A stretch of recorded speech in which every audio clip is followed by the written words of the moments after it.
안녕하십니까. 복음과 율법의 윤주만 목사입니다. 오늘 39번째 시간으로 성경을 기록한 목적이라는 소제목을 가지고 말씀을 전하고자 합니다. 오늘 저희들이 함께 상고해야 할 본문의 말씀은 요한복음 20장 31절입니다. 오직 이것을 기록함은 너희로 예수께서 하나님의 아들 그리스도이심을 믿게 하려 하며 또 너희로 믿고 그 이름을 힘입어 생명을 얻게 하려 함이니라. 아멘.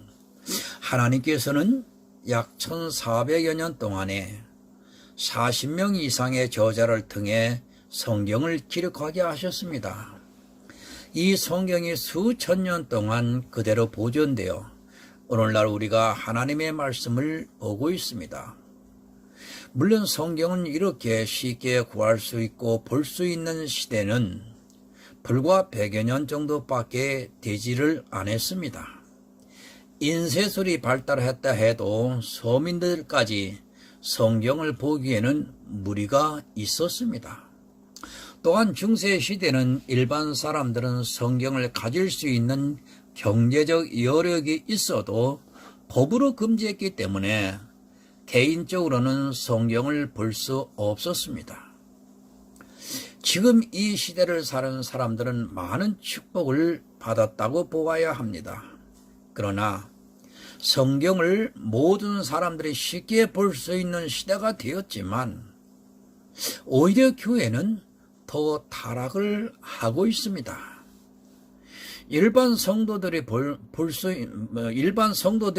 있는데도 성경 지식에 대해서는 거의 무지에 가깝다고 보아야 합니다. 그 이유는 물론 타락한 목회자들의 책임도 있지만 성경 말씀을 사모하고자 하는 마음이 없기 때문인 것입니다.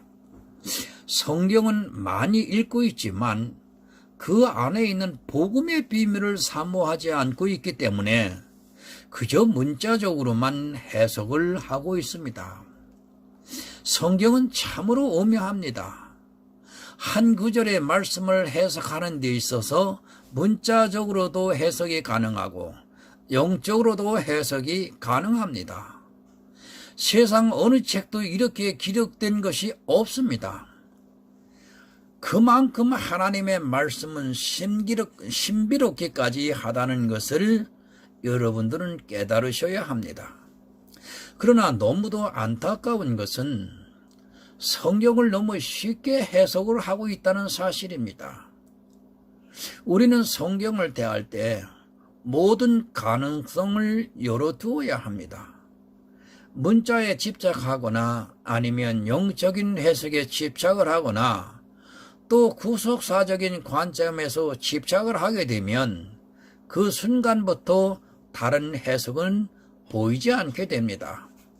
이 모든 가능성을 열어두고 해석을 해서 그 답이 분명히 나와야 합니다. 양면성이 있다고 주장합니다. 왜 그런 말을 하느냐 하면 성경이 문자적으로도 해석이 되고 영적으로도 해석이 되기 때문에 사람들은 양면성이 있다고 생각을 합니다. 만약 양면성이 있다면 우리는 성경을 볼 필요도 없습니다. 어느 해석을 보고 그것을 믿을 수 있겠습니까? 성경의 답은 오직 하나입니다. 만약 답이 두 개라면, 아니 그 이상의 답이 나온다면 우리는 천국에 갈 수도 없고 하나님을 바로 믿을 수도 없습니다. 물론 양면성이 있는 말씀이 있습니다. 그러나 구원에 관한 말씀은 절대로 양면성이 있을 수 없습니다. 일반 삶에 대한 것은 그 시대에 따라 기록한 저자에 따라서 약간의 차이가 있을 수 있습니다. 그러나 영생을 얻는 그 문제에 관해서만은 절대로 양면성에 있어서는 안 됩니다. 성경을 기록한 목적은 사람이 영생을 얻게 하기 위해서입니다. 영생을 얻는데 다른 방법은 없습니다. 그것은 오직 믿음으로 가능한 일입니다. 영생에 대한 말을 하면서 오직 믿음이 아닌 다른 것을 포함시키려 하는 자체가 이단적인 사상이고 양면성을 주장하는 또 다른 복음의 미혹이 된 것임을 깨달아야 합니다. 성경은 처음부터 믿음을 가르치고 있습니다. 우리에게 믿음이 무엇이라는 것을 가르쳐주기 위해서 창세기에서부터 요한계시록까지 수많은 사람들과 선지자를 통해서 하나님께서 섭리하시고 역사하신 것입니다. 이 세상 모든 종교와 그에 따르는 경전들은 모두 행위를 강조하는 책들입니다. 그러나 성경은 다릅니다. 성경은 우리가 행위로는 완전할 수 없기 때문에 대신 완전할 수 있는 믿음의 방법을 가르쳐주고 있는 것입니다. 조금 더 선한가 악한가를 논하는 자체가 얼마나 어리석은 일이라는 것을 여러분들은 깨달으셔야 합니다. 하나님은 완전하신 분이기 때문에 조금 더 선하다는 것으로 인정을 받을 수 없습니다. 요한계시록 7장 9절의 말씀을 보겠습니다. 이 일 후에 내가 보니 각 나라와 족속과 백성과 방언에서 아무라도 능히 셀 수 없는 큰 무리가 흰 옷을 입고 손에 종려 가지를 들고 보좌 앞과 어린 양 앞에 서서 아멘. 작은 얼룩이라도 있으면 안 됩니다. 아니, 점과 흠이 있으면 흰 옷이라고 말할 수 없습니다. 흰 옷이라고 하니까 우리 눈으로 대충 보고 하얗다는 생각을 해서는 안 됩니다. 이 흰 옷은 마치 새 것과 같이 아주 작은 점도 있어서는 안 됩니다. 내 양심에 비추어 보세요. 정말 내 마음과 행위가 하얀가를 생각해 보시기 바랍니다. 누가 보아도 티나 흠을 잡을 만한 것이 없다면 그 사람은 희다고 말할 수 있습니다. 그러나 이 세상에는 그러한 흰 사람이 없습니다. 내 눈에 보기에는 그가 선하게 보인다 해도 그 역시도 더럽다는 것을 깨달아야 합니다. 이 흰 옷은 행위의 옷이 아닙니다. 내가 입을 수 있는 옷이 아니라 입혀주어야 입을 수 있는 옷입니다. 내가 노력해서 하늘에 갈 수 있는 흰 옷을 입을 수 없습니다. 그렇게 생각하는 자체가 이단적인 사상이고 복음을 거절하고 있는 행위인 것입니다. 성경은 이 흰 옷을 입는 방법에 대해서 가르쳐주고 있습니다. 그것이 바로 믿음인 것입니다. 믿음이 아니고는 그 어떤 방법으로도 하나님 앞에 갈 수 있는 흰 옷을 입을 수 없습니다. 만약 그 흰 옷을 입는데 믿음이 아닌 다른 것이 포함된다면 그것은 모두 다른 복음이며 거짓을 말하고 있는 것입니다. 오직 믿음이 아니고는 어느 누구도 이 흰 옷을 입을 수 없습니다. 조금 하얗게 보일 수는 있습니다. 그러나 하나님께서는 우리 마음과 배부까지도 감찰을 하십니다.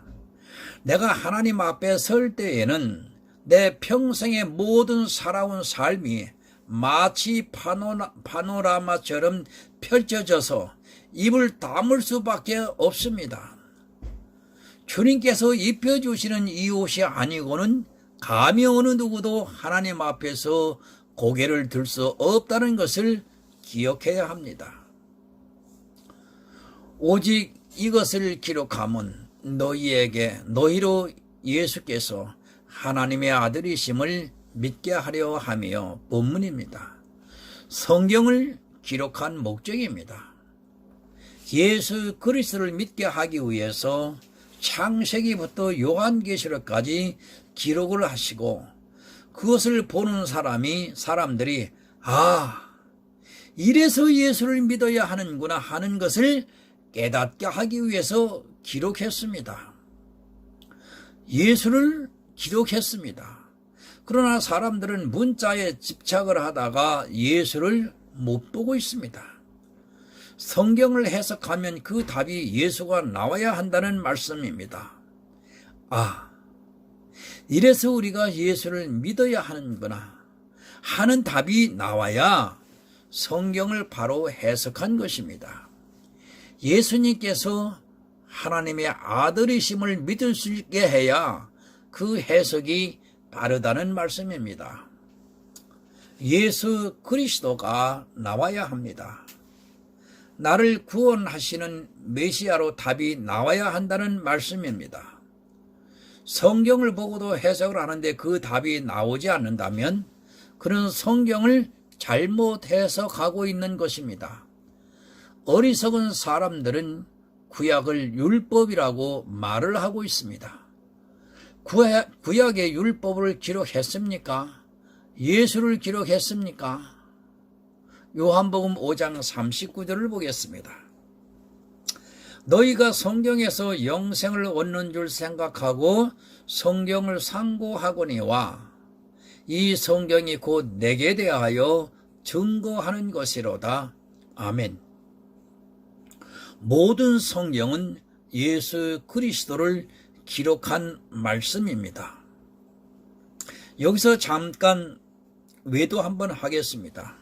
모든 성경이라고 하니까 사람들이 캐톨릭에서 쓰고 있는 외경과 내경 이런 것들을 다 합해서 이야기하는 것으로 생각하지 마시기 바랍니다. 여기에서 말하는 말씀은 신약과 구약의 말씀을 통틀어서 말씀하고 있는 것입니다. 그것이 모든 성경입니다. 이 모든 성경은 예수 그리스도를 기록한 말씀인 것입니다. 성경을 보면서 율법이 보면 아직 내 눈이 가려져 있다는 증거입니다. 구약을 보면서도 예수가 나와야 내 영적인 눈이 떠져 있고 영생에 대해서 사모를 하고 있다는 말씀입니다. 그런데 사람들은 구약을 보면서 율법을 보고 있습니다. 율법은 아주 작은 부분입니다. 또 그 율법을 기록한 것은 그것을 보고 자기 죄를 깨닫고 예수 그리스도를 통해 죄사함을 받으라는 말씀입니다. 그런데도 율법을 보고 그것을 지키려고 노력을 하고 있습니다. 아니, 자기들이 지키는 어느 특정한 율법을 지키지 않으면 마치 영생을 못 얻을 것처럼 은근히 겁박을 하고 있습니다. 율법과 예수는 두 남편입니다. 생명을 얻는 방법은 율법을 항상 다 지키든지 아니면 예수를 믿음으로 예수 그리스도의 의를 얻어 내가 의로운 사람이 되든지 이 두 가지 방법밖에는 없습니다. 이 둘을 함께 섬기면 음행이라고 말씀을 하고 있습니다. 내가 예수를 믿든지 아니면 모든 율법을 항상 다 지키든지 둘 중 하나를 택하셔야 합니다. 성경은 이렇게 말씀하고 있습니다. 의인은 없나니 하나도 없다고 말씀을 하고 있습니다. 이 세상에는 자기 스스로 하나님 앞에서 흰 옷을 입고 나갈 수 있는 사람이 없습니다. 그렇기 때문에 우리는 예수 그리스도를 믿음으로 그의 의를 얻어 흰 옷을 입고 하나님께 담대하게 나갈 수 있는 것입니다. 그것은 오직 믿음으로 가능한 일입니다. 이것을 가르쳐 주기 위해서 성경을 기록하셨습니다. 구약 전체는 오실 예수를 그림자로 기록해 놓아서 그것을 신약을 통해 우리가 구약을 해석할 수 있는 것입니다. 구약은 그림자이고 신약은 실체이신 예수 그리스도가 눈앞에 보이신 것입니다. 무슨 말씀이냐면 이스라엘은 실체를 못 보았기 때문에 구약을 보면서도 깨닫지를 못했습니다. 양을 잡아서 번제단에 제사를 드리면서도 예수 그리스도의 십자가를 깨닫지 못했습니다. 그것은 그들에게 예수 그리스도의 십자가라는 실체가 보이지 않았기 때문에 번제단을 보고도 도저히 이해할 수 없었던 것입니다. 쉽게 말씀드리면 100년 전의 사람에게 지금 우리가 일상으로 사용하고 있는 휴대폰의 그림자를 보인다면 도무지 무엇인가를 알 수 없습니다. 그러나 우리는 그림자를 보고도 쉽게 알 수 있습니다. 그것은 실체를 보았기 때문입니다. 구약은 바로 그런 것과 같습니다. 그런데 구약을 보면서 그대로 해석을 하고 받아들인다면 어떻게 되겠습니까? 구약 사람들에게 휴대폰의 그림자가 보인다면 자기들 마음대로 생각하고 그것을 자기 마음대로 칭할 것입니다. 마찬가지인 것입니다. 그러다 보니까 이스라엘은 양을 잡아서 드리는 것에 집착을 할 수밖에 없었던 것입니다. 온전케 할 수 없는 양을 잡아서 드리면서 자기 죄가 사해질 수 있다고 생각을 하고 있었습니다. 그러나 실체를 보고 있는 우리는 지금 어떻습니까? 그런 제사로는 온전케 할 수 없다는 것을 알고 그것을 패해버리시고 온전케 할 수 있는 예수 그리스도를 믿는 것입니다. 우리에게는 실체가 보였습니다. 그러면 이제 그 실체를 믿기만 하면 되는 것입니다. 그런데 그 실체를 보고서도 아직 그림자를 따라가며 헤매고 있습니다. 그림자를 분별하지 못하고 아직도 이스라엘과 같이, 아니 이스라엘도 이제는 하지 않는 것을 지금 이 시대가 기독인들이 하고 있습니다. 성도 여러분, 성막은 그림자인 것입니다. 그것은 예수 그리스도께서 자신이 성전된 것을 그림자로 보여주셨습니다. 또 한 절기는 그림자입니다. 그런 절기를 통해서 예수 그리스도께서 어떻게 구속을 이루실까 하는 것을 실체를 보고 알았습니다. 그런데 아직도 그림자를 보며 그것을 그대로 행하고 있습니다. 믿음을 모르기 때문인 것입니다. 예수 그리스도께서 첫 열매가 되셔서 하나님께 드리신 맥주제를 우리가 믿음으로 받아들이면 되는데 그것을 육체적으로 지키고 있습니다. 부활의 첫 열매가 되셔서 우리에게 소망을 주신 것을 이제 실체로 보았는데도 그것을 믿으려 하지 않고 맥주제를 지키고 있습니다. 맥주제를 지키는 것은 그림자입니다. 마치 휴대폰의 그림자를 보면서 그것이 마치 신비한 것으로 오해를 하고 자기 마음의 정성을 다하는 것과 다를 것이 없는 것입니다. 맥주제를 통해서 첫 열매로 드려진 예수 그리스도를 믿으라는 것을 가르쳐준 것입니다. 그런데도 그 맥주제를 구약의 제사 제도가 다 폐허진 이 시대에도 각각의 교회에서 지키고 있습니다. 예수를 안 믿겠다는 것과 다를 것이 없습니다. 우리 눈으로 실체가 드려진 것을 보았는데도 부활의 첫 열매가 되셔서 하나님께 드려진 것을 신약 성경을 통해서 뻔히 보고도 아직도 그림자를 보고 정성껏 준비를 하고 있습니다. 믿음이 없으면 행위를 따라가게 되어 있습니다. 그림자를 본 이스라엘은 예수를 영접하지 않았습니다. 내가 지금도 그림자로 행하고 있다면 예수를 믿는다고 하고 있지만 실제는 그에게 온전한 믿음이 없다는 증거이기도 합니다. 이스라엘과 다를 것이 무엇입니까? 이미 하나님 앞에 첫 열매가 드려져서 마침이 되었는데도 아직도 첫 열매를 드리는 의식을 행하고 있다면 예수 그리스도를 부정하는 것과 다를 것이 무엇입니까? 예수 그리스도를 믿으시기 바랍니다. 갈라디아서 2장 16절을 보겠습니다. 사람이 의롭게 되는 것은 율법의 행위에서 난 것이 아니요 오직 예수 그리스도를 믿음으로 말미암는 줄을 아는 거로 우리도 그리스도 예수를 믿나니 이는 우리가 율법의 행위에서 아니고 그리스도를 믿음으로 의롭다함을 얻으려 함이라. 율법의 행위로서는 의롭다함을 얻을 육체가 없느니라. 아멘. 참고로 말씀드립니다. 오늘 나와서 말씀을 들으시는 성도 여러분, 복음과 율법에서 갈라디아서 강해를 한 것이 있습니다.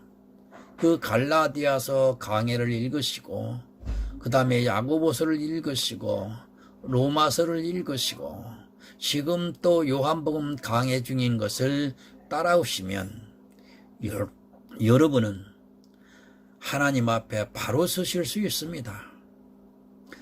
외도했습니다. 용서하십시오. 본문으로 돌아가겠습니다. 내가 흰 옷을 입는 것은 행위에서 난 것이 아니라는 말씀입니다. 예배도 절기 지키는 것도 내 입술로 찬양하는 것도 기도를 하는 것도 내 몸으로 내 이웃을 사랑하는 것도 모두 행위라는 것을 깨달으셔야 합니다.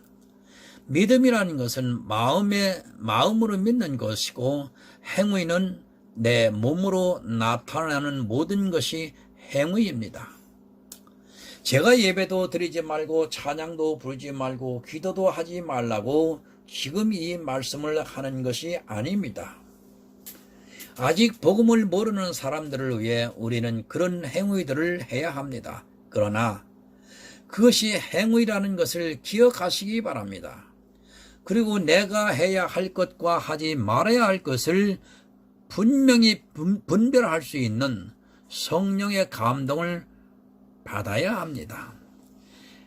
행위와 믿음은 동전의 양면입니다. 물론 믿음이 좋은 사람도 행위가 좋을 수 있고 믿음이 좋은 사람이 행위가 나쁠 수도 있습니다. 그러나 행위를 따라가고 있는 사람과 믿음을 따라가고 있는 사람은 그 본질이 다르다는 것을 깨달으셔야 합니다. 믿음을 따르는 성도는 행위를 강조하지 않지만 행위를 따르는 사람은 행위를 강조하게 되어 있습니다. 이 성경을 기록한 목적은 예수께서 그리스도이심을 믿게 하기 위해서입니다. 해탈의 경지에 오르는 종교가 결코 아닙니다. 그것은 세상 종교입니다. 우리가 성경을 보는 이유는 이 세상에서 얼마나 선하고 의롭게 살아가기 위해서 보는 것이 결코 아니라 예수께서 하나님의 아들이심을 믿고 그리스도이심을 믿기 위해서 보는 것입니다. 또 너희로 믿고 예수를 믿으라는 말씀입니다. 믿는 것은 종교적인 행위와 다른 것입니다. 불교를 믿고 천주교를 믿고 기독교를 믿고 할 때 이 믿는 것은 종교적인 행위입니다. 우리가 믿는 것은 마음으로 믿어 의에 이르는 것을 믿는 것입니다. 세상 어느 종교도 마음으로 믿어 의에 이르는 종교가 있습니까? 없습니다. 왜 믿어야 합니까? 요한복음 11장 25절이 답입니다. 예수께서 가라사대 나는 부활이요 생명이니 나를 믿는 자는 죽어도 살겠고 무릇 살아서 나를 믿는 자는 영원히 죽지 아니하리니 이것을 내가 믿느냐? 아멘. 예수님은 부활이요 생명이십니다. 그 예수를 믿는 자는 죽어도 살겠고 무릇 살아서 믿는 자는 영원히 죽지 않기 때문입니다. 믿음이 아니고는 불가능합니다. 내가 영원히 죽지 아니하려면 반드시 예수 그리스도를 믿어야 합니다. 나를 구원하시는 메시아로 믿어야 한다는 말씀입니다. 생명을 얻을 수 있는 다른 방법이 없습니다. 물론 율법을 항상 다 지키면 되지만 이 세상에는 율법을 다 지킨 의인이 하나도 없기 때문에 불가능한 것입니다. 그런데도 성경을 보면서 믿으려 하지는 않고 무엇을 어떻게 행할까를 고민하고 있습니다. 마음으로 믿어 의에 이르는 아주 쉬운 방법이 있는데도 믿지를 못하고 있어요. 믿지를 못하기 때문에 행위에 집착하는 것입니다. 믿지 못하기 때문에 무언가 찜찜하고 불안하기 때문에 혹시 이러다가 천국에 가지 못하는 것 아닌가 하는 마음 때문에 행위에 집착을 하고 있습니다. 그리고 자기 행위가 조금 좋아지면 안심을 하다가 또 죄가 보이면 불안해서 안절부절을 못하고 있습니다. 그러면 에베소서 3장 12절을 보겠습니다. 우리가 그 안에서 그를 믿음으로 말미암아 담대함과 하나님께 당당히 나아감을 얻느니라. 아멘. 믿음을 가지시기 바랍니다. 나에게 온전한 믿음이 있으면 담대합니다. 불안할 것이 무엇이 있습니까?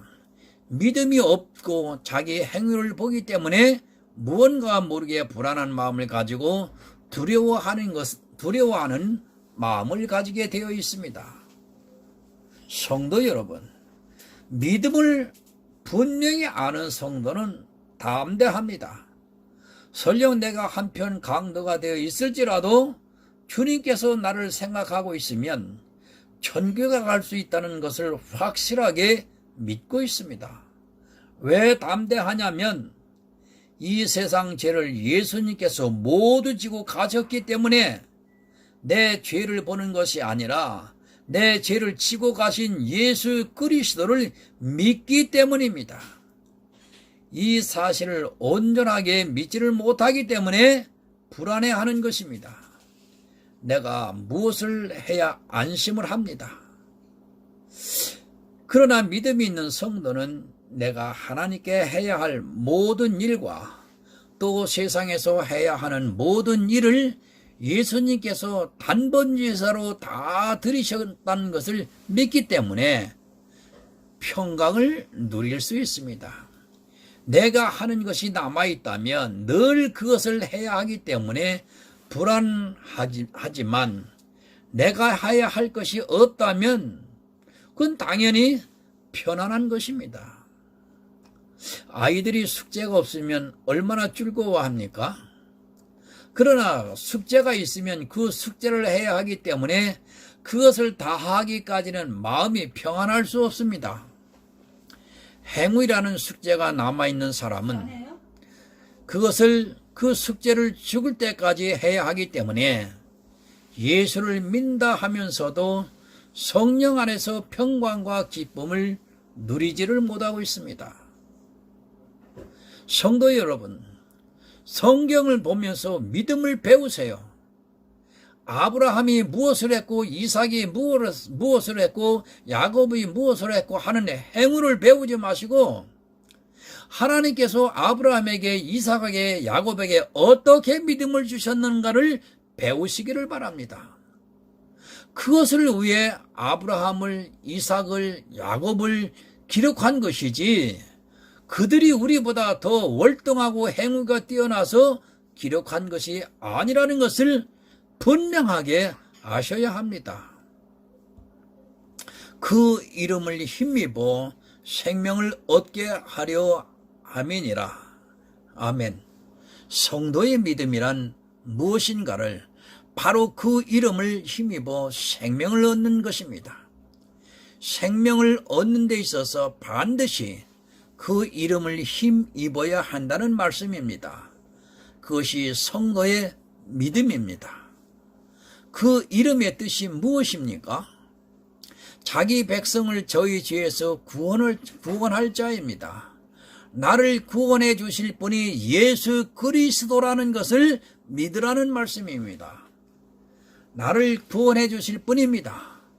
내가 구원을 얻는데 예수님께서 하시는 일에 도움을 주는 것이 아니라 오직 예수 그리스도께서 나를 구원해 주시는 것입니다.